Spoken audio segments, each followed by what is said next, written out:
નમસ્કાર મિત્રો, સ્વાગત છે તમારું ક્યુ સરના ડિજિટલ પ્લેટફોર્મ. મિત્રો, તમને બધાને ખ્યાલ જ છે કે ટાટ સેકન્ડરી પ્રિલિમ્સ પરીક્ષા પૂરી થઈ ગઈ. હવે બધા જ ઉમેદવારો મેન્સ તરફ આગળ વધી ગયા છે. બધાને ખ્યાલ છે કે અગાઉના વર્ષનું કટ ઓફ 70 હતું, તો કદાચ 70 પ્લસ થતા બધા જ ઉમેદવારો અત્યારે મેન્સની તૈયારી કરતા હશે.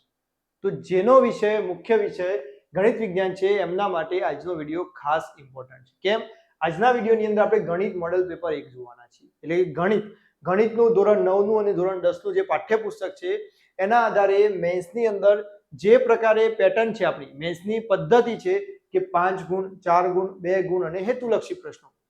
તો આપણે મોડલ સ્વરૂપે પ્રશ્નો આજે લઈને આવ્યા છે ગણિતની અંદર, જે ધોરણ 9 અને 10 ના મિક્સ પ્રશ્નો છે, જેની અંદર આપણે 5 ગુણના પ્રશ્નો, 4 ગુણના, 2 ગુણના અને હેતુલક્ષી પ્રશ્નોનો સમાવેશ કરેલો છે. તો આજના વિડીયોની અંદર આપણે આટલું સમજવાના છીએ. તો સૌથી પહેલા જે લોકો નવા હોય ચેનલ સાથે જોડાઈ જજો. તમને દરરોજ આવા મોડેલ પેપર મળતા રહેશે. સાથે સાથે કેવી રીતે તૈયારી કરવી છે, મેન્સના આન્સર રાઇટિંગ કેવી રીતે લખવાના છે, વિજ્ઞાનની અંદર કયા કયા પ્રશ્નો પૂછાઈ શકે છે, એ બધી જ માહિતી તમને આપણી ચેનલ ઉપરથી પણ મળતી રહેશે. ટેલિગ્રામ ચેનલ પણ છે અને આપણી એપ્લિકેશન પણ છે, એના ઉપરથી પણ તમને મળતી રહેશે.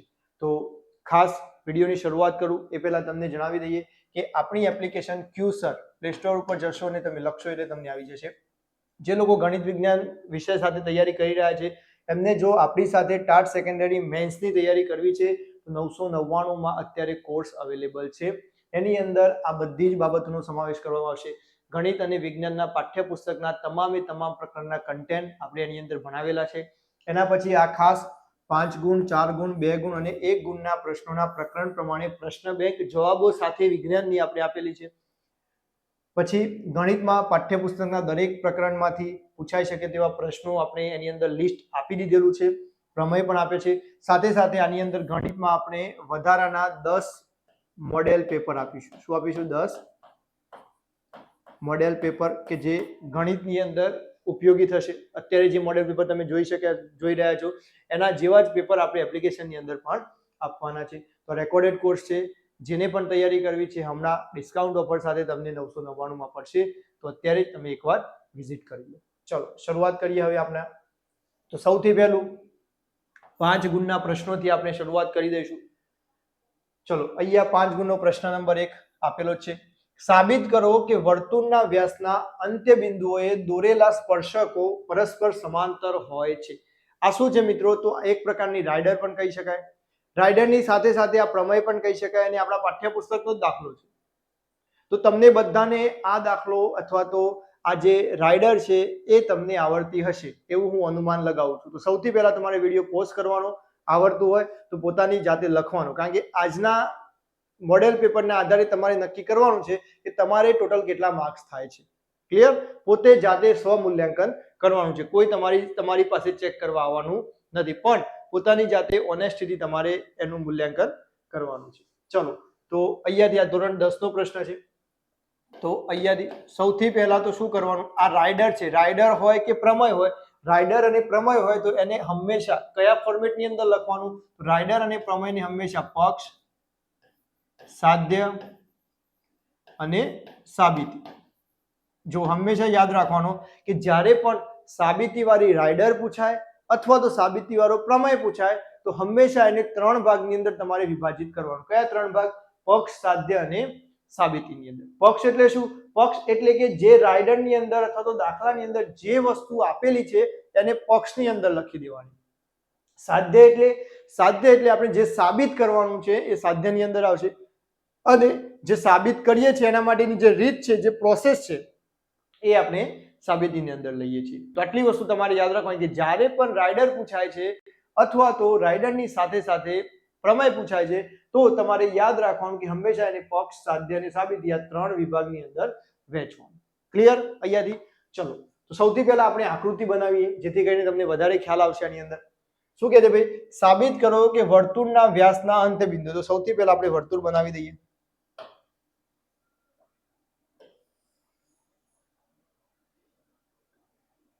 આ એક વર્તુળ છે અને એનો વ્યાસ, ઓ કેન્દ્ર વાળું વર્તુળ છે, એનો વ્યાસ વર્તુળના કેન્દ્રમાંથી પસાર થતી રેખા. આ છે વર્તુળનો વ્યાસ છે, આ વર્તુળનું કેન્દ્ર O અને આ વ્યાસ છે. વ્યાસના અંત્ય બિંદુએ દોરેલા સ્પર્શકો, વ્યાસના અંત્ય બિંદુ એટલે કે એક આ બિંદુ અને એક આ બિંદુ, ત્યાં દોરેલા સ્પર્શકો, તો બે સ્પર્શકો બનાવી દઈએ આપણે.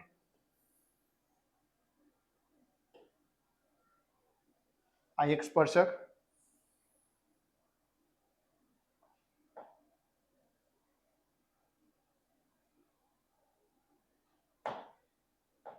આ બીજું સ્પર્શક.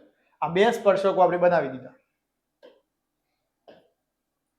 જો આ O કેન્દ્ર વાળું વર્તુળ, એનો વ્યાસ અને આ બે સ્પર્શકો શું છે, પરસ્પર સમાંતર છે એવું સાબિત કરવાનું છે. એટલે કે આ બંને સ્પર્શકો પરસ્પર સમાંતર છે એવું આપણે સાબિત કરવાનું છે. તો આપણે નામ આપી દઈએ, આ સ્પર્શક AB, આ CD. અહીંયા નામ આપી દો S અને T. આ બંને અંત્ય બિંદુઓના નામ આપી દઈએ આપણે S અને T. આ વર્તુળનું કેન્દ્ર O છે. ચલો સૌથી પહેલા શરૂઆત કરીએ આપણે પક્ષથી.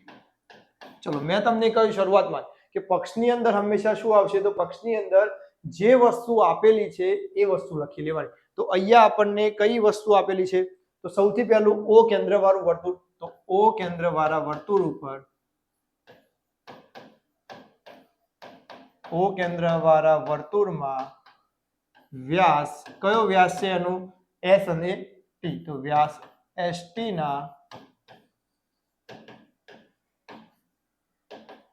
અંત્ય બિંદુઓ કયા, S અને T. S અને T માંથી અનુક્રમે, S માંથી આપણે કયો સ્પર્શક દોર્યો, AB. AB અને T માંથી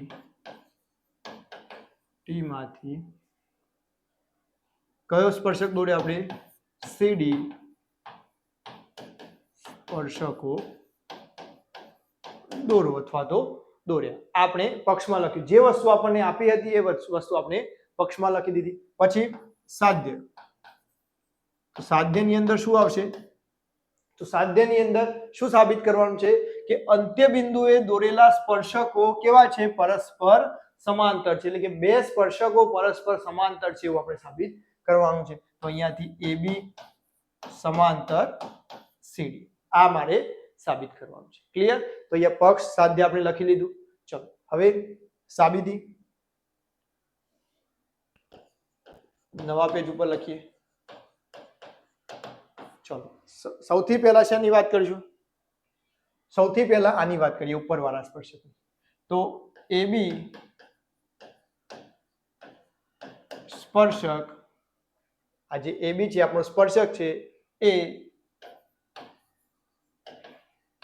S બિંદુ સાથે, ચલો સ્પર્શક AB S બિંદુ સાથે જોડાયેલો છે, S બિંદુ ઉપર જોડાયેલો છે. ચલો આને થોડું વ્યવસ્થિત લખી લઈએ જેથી કરીને વધારે ખ્યાલ આવે. AB કોનો સ્પર્શક છે, તો AB છે એ S નો સ્પર્શક. તો આપણે લખીએ કે ભાઈ વર્તુળનો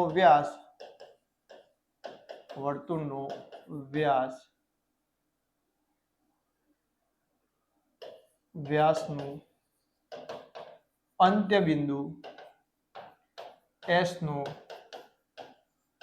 સ્પર્શક AB છે, તથા સ્પર્શક AB છે તથા આ OS, આ OS O થી S શું છે, એની ત્રિજ્યા છે. OS ત્રિજ્યા છે. તો આપણને ખ્યાલ છે કે ભાઈ વર્તુળની ત્રિજ્યા અને વર્તુળનો સ્પર્શક આ બંને કેવા હોય, એકબીજાને લંબ હોય. એટલે કે આ કયા અંશનો ખૂણો બનાવે, 90 અંશનો ખૂણો બનાવે. તો આપણે લખી શકીએ ખૂણો OSA માટે ખૂણો OSA બરાબર કેટલા અંશ, 90 અંશ. OSA ની જગ્યાએ હું TSA પણ લખી શકું, તો હા લખી શકું. તો ખૂણો TSA પણ કેટલા થશે, 90 ડિગ્રી થશે. આને પરિણામ 1 કહી દઈએ આપણે. પછી સેમ નીચે વાળું, કારણ કે આપણે આ બંનેને શું કરવાનું છે, આ બંનેને મારે સમાંતર બતાવવાના છે. સમાંતર બતાવવા માટે ધોરણ 9 નો એક કોન્સેપ્ટ યાદ કરો કે બે સમાંતર રેખાઓ હોય અથવા તો બે રેખાઓ એની એક છેદિકા હોય અને એ છેદિકાથી બનતા યુગ્મકોણ હોય અનુકોણ હોય, જો એ સમાન હોય તો એ બંને રેખાઓ સમાંતર થાય. આપણે અનુકોણ યુગ્મકોણની જ્યારે વ્યાખ્યાઓ ભણતા હતા ત્યારે એ પ્રમેયો જોયેલા છે. તો અહીંયાથી આ બંને ખૂણા હું યુગ્મકોણ બતાવી દઈશ, એટલે કે આ બંને સમાન બતાવી દઈશ, તો તમે જોઈ શકો છો કે અહીંયા Z આકાર બનશે અને Z આકાર બનશે તો એનો મતલબ કે આ બંને રેખાઓ અને આની છેદિકા થી બનતા આ બંને યુગ્મકોણો છે અને સમાન છે. અને એ યુગ્મકોણો સમાન હોય તો આ બંને રેખાઓ ઓટોમેટિક કેવી થઈ જશે? સમાંતર થઈ જશે. તો એના માટે હું TS એ આખો ખૂણો, હવે નીચે આ ખૂણો બતાવીશ તો એના માટે નીચે વાળો સ્પર્શક, તો નીચે વાળો સ્પર્શક કેવી રીતે લખીશું કે વર્તુળના વ્યાસ, વર્તુળનો વ્યાસનું અંત્ય બિંદુ T નું સ્પર્શક, T નો સ્પર્શક કયો છે? તો CD છે, તથા OT છે એ શું છે? ત્રિજ્યા છે. OT ત્રિજ્યા છે અને ત્રિજ્યાને લંબ જ હોય તો આપણો કયો ખૂણો? OTD. આ ખૂણો પણ કેવો થશે? 90 અંશનો. માટે ખૂણો OTD બરાબર 90 અંશ. આ OTD કહું કે પછી STD કહું એ પણ કેટલો થશે? 90 અંશ થશે. તો આ થઈ ગયું પરિણામ 2. તમે જુઓ હવે અહીંયા પરિણામ 1 માં આ ખૂણો 90 અંશનો હતો, પરિણામ 2 માં આ ખૂણો 90 અંશનો હતો, એટલે કે બંને ખૂણા કેવા છે? 90 અંશના છે અને આકાર કયો બને છે? Z બને છે, એટલે કે યુગ્મકોણ બને છે અને સમાન છે. તો ઓટોમેટિકલી આ બંને રેખાઓ કેવી હશે? સમાંતર હશે. આપણી સાબિત થઈ ગયું. હવે તો હવે શું લખીશું? ડાયરેક્ટ પરિણામ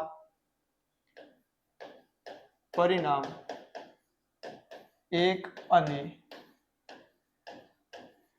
2 પરથી શું લખાય? પરિણામ 1 અને 2 પરથી TSA અને STD આ બંને કેવા છે? સમાન છે. તો ખૂણો TSA બરાબર ખૂણો STD, આ બંને ખૂણા કેવા છે? થઈ ગયા અહીંયાથી સમાન થઈ ગયા. આપણે લખી શકીએ કે અહીં બે ખૂણા TSA અને STD એ શેના ઉપર આવેલા છે? તો AB અને CD, બે ખૂણા AB અને CD રેખાઓ તથા એમની છેદિકા, છેદિકા એટલે એમને જે છેદે છે ST, છેદિકા ST સાથે યુગ્મકોણ બનાવે છે અને સમાન છે. અને સમાન હોય અને યુગ્મકોણ હોય તો આપણે કહી શકીએ કે આપેલી બંને રેખાઓ કેવી છે? સમાંતર છે. તો લખી શકીએ તો સાબિત થાય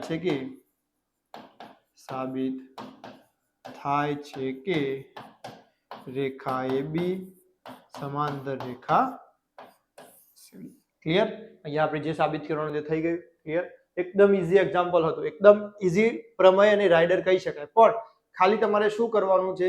તમને ખબર હોવી જોઈએ કે મારે કેવી રીતે આને સાબિત કરવાનું છે. એના માટે મેક્સિમમ પ્રેક્ટિસ કરેલી હોવી જોઈએ. મેન્સનો મંત્ર એ જ છે કે જેટલું પણ લખશો એટલું તમે પાકા થશો. આ મેન્સનો મંત્ર છે. ક્લિયર?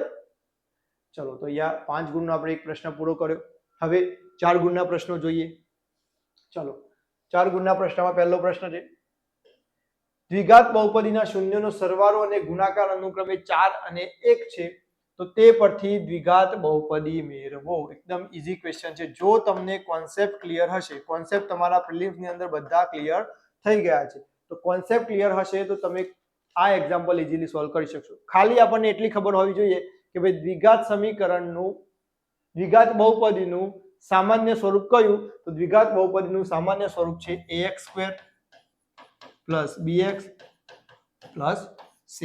તો દ્વિઘાત બહુપદી મેળવવા માટે મારે a, b અને c જોઈશે. a, b, c ક્યાંથી મળશે? તો શૂન્યનો સરવાળો અને ગુણાકાર આપેલો છે એના ઉપરથી મળશે. બંને શૂન્યનો સરવાળો શું થશે? -b/a. બંને શૂન્યનો ગુણાકાર શું થશે? c/a. તો બસ આ 3 ખબર હશે તો આ 3 ઉપરથી તમે આ દાખલો ઈઝીલી સોલ્વ કરી શકશો. કેવી રીતે? ચલો ગણીએ.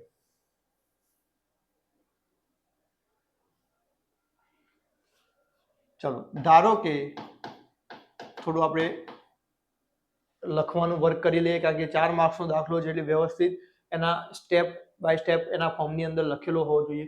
તો ધારો કે માંગેલ દ્વિઘાત બહુપદીનું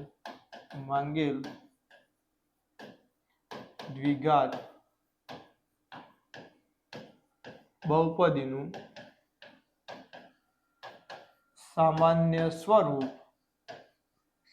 સ્વરૂપ ax² + bx + c છે તથા એના બંને શૂન્યો આલ્ફા અને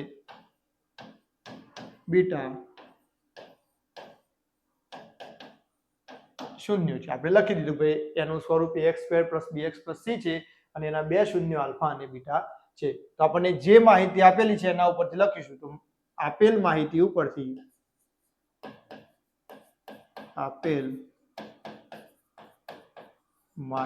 ઉપરથી શું આપેલું છે કે શૂન્યનો સરવાળો કેટલો છે? 4 છે. તો આપણે લખીએ આલ્ફા + બીટા બરાબર શું થશે? -b/a. શૂન્યનો સરવાળો આપણને ઓલરેડી કહી દીધો છે કેટલો? 4 બરાબર -b/a બરાબર k ધારતા કારણ કે અચળ. તો શું થશે? તમારે તો સળંગ જ લખવાનો. અહીંયા હું સાઈડમાં એટલા માટે લખું છું કે નીચે જગ્યા નથી. ક્લિયર? ચલો તો અહીંયા 4/1 બરાબર -b/a. a ને ઉપર લાવીશું તો a/1 બરાબર -b/4 નીચે આવશે બરાબર k. ચલો હવે બંનેને અલગ અલગ તો a/1 બરાબર k અને -b/4 બરાબર k. કેટલા થશે? 1 આ બાજુ જાય તો a બરાબર 1 * k. a ની વેલ્યુ મળી અહીંયાથી. b બરાબર કેટલા થશે? 4 * k. 4 અહીંયા જાય અને અહીંયા માઇનસ છે તો -4k. ચલો a અને b ની વેલ્યુ મળી ગઈ. c શોધવો છે તો c શેના ઉપરથી મળશે? ગુણાકાર ઉપરથી મળશે. તો શૂન્યનો ગુણાકાર. હવે આલ્ફા * બીટા બરાબર c/a. ગુણાકાર કેટલો છે? 1 c. a ની વેલ્યુ હમણાં શોધી કેટલી? 1k. તો 1 * k. તો c બરાબર 1k. ચલો a b c મળી ગયા. હવે a b c ની કિંમત ક્યાં મૂકીશું? સામાન્ય સ્વરૂપમાં. તો લખીએ માટે માંગેલ દ્વિઘાત બહુપદી બરાબર ax² + bx + c. તો a બરાબર 1kx + b બરાબર કેટલા? -4k x + c બરાબર 1k. ચલો k કોમન કાઢી લઈએ. k બરાબર અહીંયા 1 લખીએ કે ના લખીએ? x ± x નો વર્ગ આવશે અહીંયા x² - 4x + 1. તો આપણને જે બહુપદી જોઈતી હતી એ મળી ગઈ. x² - 4x + 1. ક્લિયર? એકદમ સરસ અને ઈઝી ક્વેશ્ચન હતું. ખાલી તમારે શું કરવાનું છે? તો વ્યવસ્થિત એની રીત ખબર હોવી જોઈએ તમને. એનો કોન્સેપ્ટ ક્લિયર હશે. અહીંયા જો દ્વિઘાત બહુપદીની વાત આવી તો આપણા મગજની અંદર ક્લિયર જ હોવું જોઈએ કે દ્વિઘાત બહુપદીનું સામાન્ય સ્વરૂપ ax² + bx + c છે. પ્લસ એના સિવાય શૂન્યનો સરવાળો તો -b/a થાય. શૂન્યનો ગુણાકાર c/a થાય. જો એ વસ્તુ તમને ક્લિયર હશે એટલે કે તમારો કોન્સેપ્ટ પાકો હશે તો ગણિતની અંદર દાખલો ગણવામાં તમને તકલીફ પડશે નહીં. ક્લિયર છે? મેં પહેલા દિવસે જ્યારે પણ કોર્સની અંદર આપણે ભણતા હતા એ દિવસે પણ મેં વાત કરી હતી તમને કે ગણિતની અંદર જો તમારે પાકું કરવું હશે તો ગોખવાથી પાકું થશે નહીં. ગણિત હંમેશા એના કોન્સેપ્ટ ઉપર આધારિત હોય છે. ગણિતમાં કોન્સેપ્ટ ક્લિયર, થિયરી ક્લિયર તો તમે એનો દાખલો ગણી શકવાના છો. ક્લિયર છે? ચલો નેક્સ્ટ ક્વેશ્ચન નંબર 2. જો x + y + z = 0 હોય તો સાબિત કરો કે x³ + y³ + z³ = 3xyz. ચલો આ ધોરણ 9 નો પ્રશ્ન છે. આ ધોરણ 9 પ્રકરણ નંબર 2 બહુપદીઓ. તો આ દાખલો સોલ્વ કરતા પહેલા તમને સૌથી પહેલા તો શું આવડતું હોવું જોઈએ? તો તમામે તમામ નિત્ય સમ આવડતા હોવા જોઈએ. જે 10 નિત્ય સમ છે એ બધા જ નિત્ય સમો તમને મોઢે હોવા જોઈએ. શરૂઆત ક્યાંથી થાય છે નિત્ય સમની? તો a + b નો હોલ સ્ક્વેર અહીંયાથી શરૂઆત થાય છે અને છેલ્લે x + y + z નો હોલ ક્યુબ એટલા સુધી આપણે એને લઈ જઈએ છીએ. એટલે કે એની વચ્ચે આવતા તમામે તમામ નિત્ય સમો મેં તમને યાદ રખાવ્યા છે. જો નિત્ય સમ યાદ હોય આની અંદર એક, તો તમે ઇઝીલી આ દાખલાનો જવાબ આપી શકશો. ચલો સૌથી પહેલા તો જેને નિત્ય સમ યાદ છે એ એકવાર કોમેન્ટ બોક્સની અંદર જવાબ આપી દો કે સાહેબ અમને નિત્ય સમ યાદ છે. ચલો ફટાફટ, શું હતો નિત્ય સમ? યાદ કરો.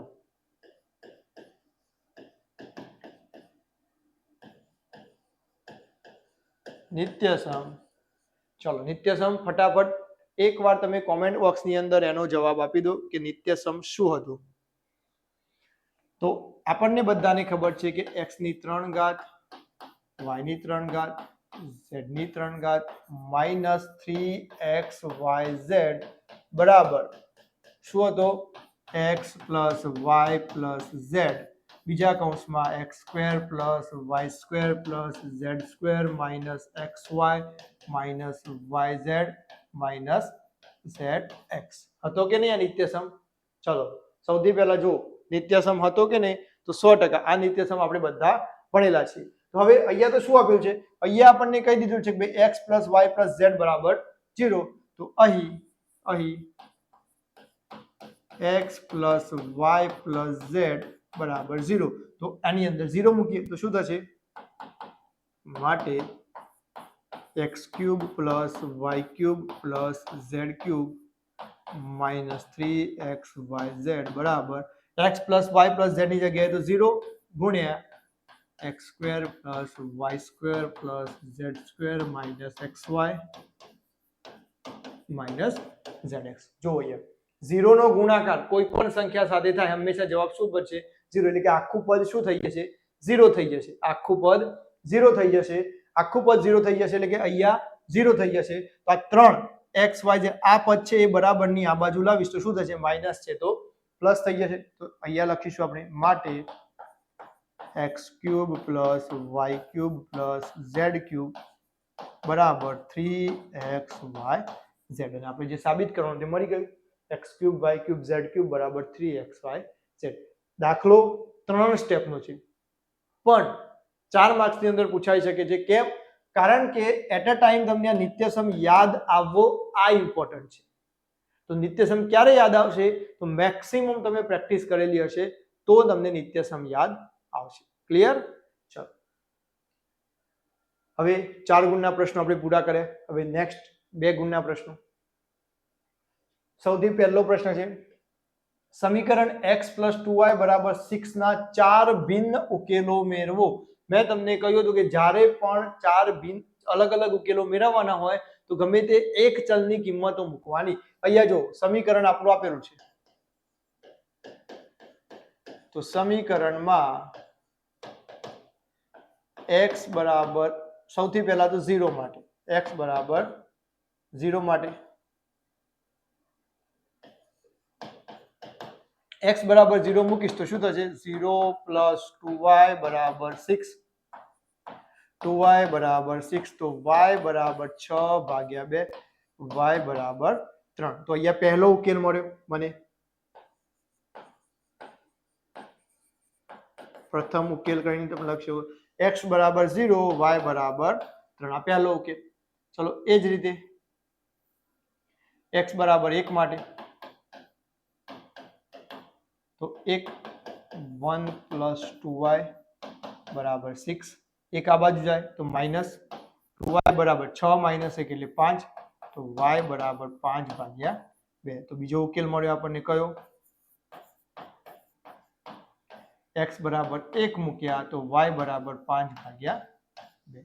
ચલો એ જ રીતે ત્રીજો ઉકેલ જોઈએ આપણે x = 2 માટે તો 2 + 2y = 6. બે આ બાજુ માઈનસ તો 2y = 4 y = 4 - 2 સોરી 4 - 2 નહીં 4/2 4/2 તો y બરાબર 2. તો અહીંયાથી ત્રીજો ઉકેલ આપણને મળ્યો કયો કે ભાઈ x બરાબર 2 લીધા તો y બરાબર પણ 2. ચલો એ જ રીતે x બરાબર 3 માટે તમે કોઈ બી લઈ શકો. અહીંયા મેં 0 1 2 3 લીધું. તમને મનની અંદર ઈચ્છા થાય તો તમે કોઈ બી સંખ્યા લઈ શકો છો. એના માટે કોઈ ચિંતા નથી. ઉકેલ મળશે તમને. અસંખ્ય ઉકેલો હોય તો 3 + 2y બરાબર 6 માઇનસ તો 2y 6 - 3 એટલે 3 તો y બરાબર 3/2. તો બીજો ઉકેલ કયો મળ્યો આપણને અહીંયાથી 3 3/2. તો અહીંયાથી આપણને 4 ઉકેલો મળી ગયા. સમીકરણ x + 2y બરાબર 6 ના તમે મૂકશો તો સમાધાન થશે 0 x બરાબર 0 મૂકવાના y બરાબર 3 મૂકવાના. Left hand side right hand side કેવી થશે ઇક્વલ.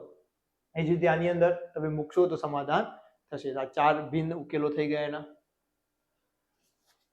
અહીંયા 4 ગુણના પ્રશ્નો નથી, ચેન્જ કરી દઈશું આપણે. આ 2 ગુણના પ્રશ્નો છે આપણા, યાદ રાખીશું. ચલો આપેલ બિંદુઓની જોડ વચ્ચેનું અંતર શોધો. 2 3 અને 4 1 અંતર શોધવાનું છે તો કયું સૂત્ર આવે? અંતર સૂત્ર આવે. કયું સૂત્ર? અંતર સૂત્ર. અંતર સૂત્ર યાદ હોવું જોઈએ. ab નો વર્ગ બરાબર x2 - x1² plus y2 - y1² અથવા અહીંયાથી વર્ગ દૂર કરીએ તો ab બરાબર વર્ગમૂળમાં x2 - x1² plus y2 - y1². આ બંનેમાંથી ગમે તે તમે સૂત્રનો ઉપયોગ કરી અને આ ab નું માપ શોધી શકો છો. એટલે કે અંતર સૂત્રની મદદથી તમે અંતર શોધી શકો છો. ક્લિયર? તો અહીંયા શું કહે છે? અંતર જ શોધવાનું છે. અંતર શોધો એટલે અંતર સૂત્ર યાદ આવી જવું જોઈએ તમને. ક્લિયર? ચલો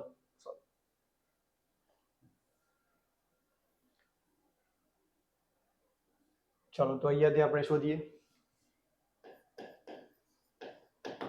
આન્સર. અહીં બિંદુ આપેલા છે a બરાબર 2 3 અને b બરાબર 4 1 માટે x1 બરાબર 2 x2 બરાબર 4 y1 બરાબર 3 y2 બરાબર 1 અંતર સૂત્રની મદદથી શોધીએ આપણે. ab નો વર્ગ બરાબર x2 - x1² plus y2 - y1². ચલો કિંમતો મૂકીએ. x2 4 x1 2 વર્ગ પ્લસ y2 1 y1 3 એનો વર્ગ 4 - 2 2 પ્લસ -2 નો વર્ગ 2 નો વર્ગ 4 2 નો વર્ગ 4 એટલે કે 8. 8 શું મળ્યું આપણને? ab નો વર્ગ મળ્યો. આપણે તો જોઈએ છીએ ab એ બંને વચ્ચેનું અંતર. તો વર્ગમૂળમાં 8 વર્ગમૂળમાં 8 એટલે 4 દુ 8 લખાય તો 100% લખાય. તો શું થશે? 4 નું વર્ગમૂળ 2 અને વર્ગમૂળમાં 2. તો આપણને કેટલું માપ મળ્યું? 2 વર્ગમૂળમાં. ક્લિયર? એકદમ ઈઝી ક્વેશ્ચન. એક સૂત્ર આવડતું હોય, કિંમતો મૂકતા આવડતી હોય, બેઝિક ગણતરી કરતા આવડતી હોય, ઇઝીલી તમે 2 ગુણનો પ્રશ્ન લખી શકવાના છો. ચલો નેક્સ્ટ પ્રશ્ન નંબર 3 2 ગુણ માટે. આમ તો આ પ્રશ્ન પૂછવો હોય તો 2 ગુણમાં પણ પૂછી શકાય, 4 ગુણમાં પણ પૂછી શકાય એવો પ્રશ્ન છે. યાદ રાખીશું ખાસ. પ્રશ્ન 3 શું કહે છે ભાઈ? 0.3333 એટલે કે 3 ઉપર 12 3 એક અંક રિપીટ થાય છે અને p/q સ્વરૂપે દર્શાવવાનું છે. જો MCQS ની અંદર આ પ્રશ્ન પૂછાયો હોત તો સીધી એક જ લીટીમાં જવાબ મળી જાય શોર્ટકટની રીતે કે ભાઈ એક અંક રિપીટ થાય છે તો નીચે શું આવશે? 9. તો જવાબ મળશે 3/9. MCQS માં પૂછાયો હોત તો આપણને સીધો જવાબ મળી જાય. પણ અહીંયા 2 ગુણ અને 4 ગુણની વાત છે પૂછાવાની. તો 2 ગુણમાં 4 ગુણમાં પૂછાયો હોત તો આપણે એની રીત લખવી પડે, એના સ્ટેપ આપણે લખવા પડે. તો અહીંયા સૌથી પહેલા શું થશે? તો સૌથી પહેલા ધારો કે x બરાબર 0.3333 અનંત સુધી. આને આપી દઉં હું પરિણામ નંબર 1. હવે મેં તમને કહ્યું હતું જ્યારે પણ આનું કન્ટેન્ટ ભણાવ્યું, તમને કોન્સેપ્ટ ક્લિયર કરાવ્યા ત્યારે કહ્યું કે જો પોઈન્ટ પછી એક અંક રિપીટ થાય તો 10 વડે ગુણવાનું, 2 અંક રિપીટ થતા હોય તો 100 વડે ગુણવાનું, 3 અંક રિપીટ થતા હોય તો 1000 વડે ગુણવાનું. ટૂંકમાં યાદ રખાવ્યું હતું કે પોઈન્ટ પછી જેટલા અંક રિપીટ થાય એટલા એકના પછી 0 લગાવી દેવાના. તો અહીંયા પોઈન્ટ પછી એક જ અંક રિપીટ થાય છે, તો બંને બાજુ કેટલા વડે ગુણીશું? 10 વડે ગુણીશું. તો આપણે લખીએ બંને બાજુ 10 વડે ગુણતા, બંને બાજુ 10 વડે ગુણીએ તો શું થશે? 10 ગુણ્યા x, 10x બરાબર 10 ગુણ્યા 0.3333 અનંત સુધી. ચલો શું થશે? 10x બરાબર 10 ગુણાય તો એક પોઈન્ટ જમણી બાજુ જશે, ગુણાકાર થાય તો પોઈન્ટ જમણી બાજુ જાય, ભાગાકાર થાય તો પોઈન્ટ ડાબી બાજુ આવે. આપણને ખ્યાલ છે. તો કેટલા થશે અહીંયાથી? 3.3333 અનંત સુધી. આ થઈ ગયું પરિણામ 2. હવે તમને ઘણી બધી જગ્યાએ અલગ અલગ રીતે શીખવાડતા છે કે આના ભાગ પાડો 3 + x લાવવા માટે 0.333. એ નોર્મલી આ દાખલાની અંદર કદાચ તમને ખબર પણ પડી જશે, પણ બીજા મોટા દાખલા છે એની અંદર તકલીફ પડશે. તો સૌથી પહેલા શું કરી લેવાનું? પરિણામ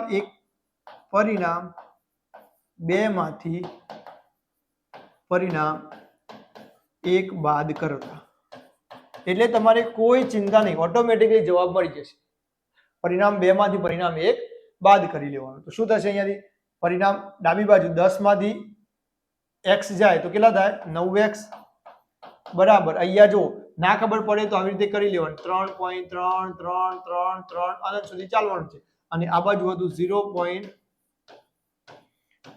તો આની બાદબાકી કરું તો 0.0003. તો કેટલા મળ્યા મને? બાદબાકીમાં 3 મળ્યા. તો 3.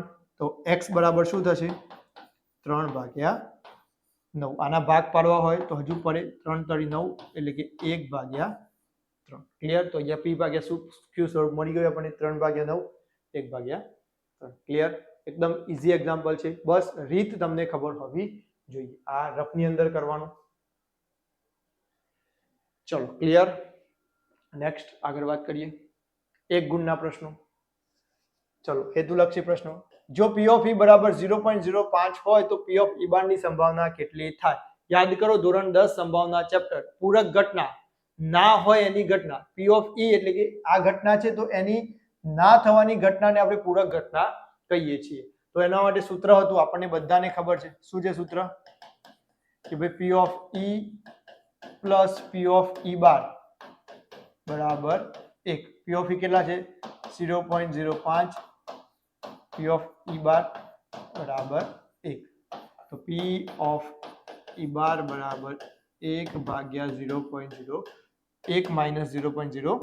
તો 1 માંથી 0.0 બાદ જાય તો કેટલા વધે? 0.95. ઘણા લોકો ઉતાવળમાં આને 0.5 કરીને આવતા રહેશે, તો આ ખોટું છે. 0.95 p of e બાર. તો એક ગુણનો પ્રશ્ન છે, હેતુલક્ષી, ઈઝી છે. ચલો નેક્સ્ટ. વિસ્તૃત સ્વરૂપમાં લખો 3a + 4b એનો ક્યુબ નિત્યસમ છે. સીધે સીધો નિત્યસમ છે. શું છે? સીધે સીધો નિત્યસમ. તો નિત્યસમ તમે હવે આ હોમવર્કમાં કરી શકશો. ચલો નિત્યસમ કયો છે? તો x + y નો હોલ ક્યુબ. શું છે નિત્યસમ?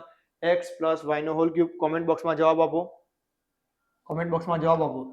x³ + y³ + 3xy કૌંસમાં x + y. આ નિત્યસમ છે. બસ તમારે શું કરવાનું છે? એ x ની જગ્યાએ 3a અને y ની જગ્યાએ 4b મૂકવાના છે. ચલો મૂકી દઈએ. તો 3a + 4b એનો ઘન બરાબર 3a નો ઘન + 4b નો ઘન 3 × 3a 4b × 3a + 4b. બસ આટલું જ આવશે સીધે સીધું. હવે આનું સાદુરૂપ આપવાનું તમારે. 3 × 9 = 27 a નો ઘન 64 b નો ઘન પ્લસ 4 × 12 12 × 36 ab કૌંસમાં 3a + 4b. આ એનું વિસ્તૃત સ્વરૂપ. ક્લિયર? એકદમ ઈઝી એક્ઝામ્પલ છે, કંઈ ખાસ છે નહીં. ટૂંકમાં તમારે કોન્સેપ્ટ ક્લિયર હશે તો તમે ઈઝીલી જવાબ આપી શકવાના છો. અને ખાસ હું કહું છું તમારે ભાર કયા પ્રશ્નો ઉપર આપવાનો છે? તો 22 ગુણ. ચલો સૌથી પહેલા વાત કરી લઈએ કે હેતુલક્ષી જે પ્રશ્નો છે, હેતુલક્ષી એ ટોટલ 22 ગુણના છે. કેટલા ગુણના છે? 22 ગુણના છે. તો તમારે ડેલી પ્રેક્ટિસ હેતુલક્ષીની કરવાની, કારણ કે આ 22 ગુણ છે એ માઇનસ થવા જોઈએ નહીં. 22 નહીં 37 ગુણ થશે ટોટલ ગણવા જશો તો. પેલા 2 ગુણના છે એ પણ હેતુલક્ષી જ કહી શકાય. તો તમારે આ વસ્તુ નિગ્લેક્ટ કરવાની નથી. મેં ઘણીવાર તમને કહ્યું છે. પ્રશ્ન 3 શું કહે છે ભાઈ? કિંમત શોધો 4 ની 2 ઘાત ગુણ્યા 4 ની 3 ઘાત. એકદમ ઈઝી ક્વેશ્ચન છે. ઘાત અને ઘાતાંકના નિયમો જ છે. આધાર સરખો, ગુણાકારનો સંબંધ તો ઘાતનો સરવાળો. તો 4 ની 2 વત્તા 3 કેટલી ઘાત? 5 ઘાત. 4 ની 5 ઘાત કેટલા થાય? 1024. ચલો એકદમ ઈઝી એક્ઝામ્પલ છે. તો ખાસ આજના મોડલ પેપરની અંદર આપણે જેટલા પણ પ્રશ્નો જોયા એ બધા જ પ્રશ્નો આપણા પાઠ્યપુસ્તકના જ હતા. તમે તૈયાર કરેલા જ હતા. તો તમને કેટલો કોન્ફિડન્સ આવે છે તમે કોમેન્ટ બોક્સમાં જણાવજો. આપણી ચેનલ સાથે જોડાયેલા રહેજો. આવી રીતે આપણે પ્રેક્ટિસ કરતા રહીશું અને મળતા રહીશું. અને જે લોકો આપણી સાથે તૈયારી કરવા માંગે છે, પ્રશ્ન બેંક જોવા માંગતા હોય, પ્રશ્ન બેંકમાંથી પ્રશ્નો સોલ્વ કરવા માંગતા હોય, તો એ લોકો અત્યારે જ આપણો કોર્સ અવેલેબલ છે. પ્લે સ્ટોર ઉપર જઈ ક્યુસર એપ્લિકેશન ડાઉનલોડ કરવાની, એની અંદર જઈને તમને આપણો કોર્સ વિઝિટ કરાશે. વધારે કોઈ પણ પ્રશ્ન હોય તો તમે આ નંબર ઉપર મેસેજ કરી શકો છો. આ નંબર ઉપર વોટ્સઅપ પર તમે મેસેજ કરી શકો છો કોઈ પણ પ્રશ્ન હોય તો. ક્લિયર? તો થેન્ક યુ સો મચ. મળીશું નવા મોડેલ પેપર સાથે નેક્સ્ટ વિડીયોની અંદર.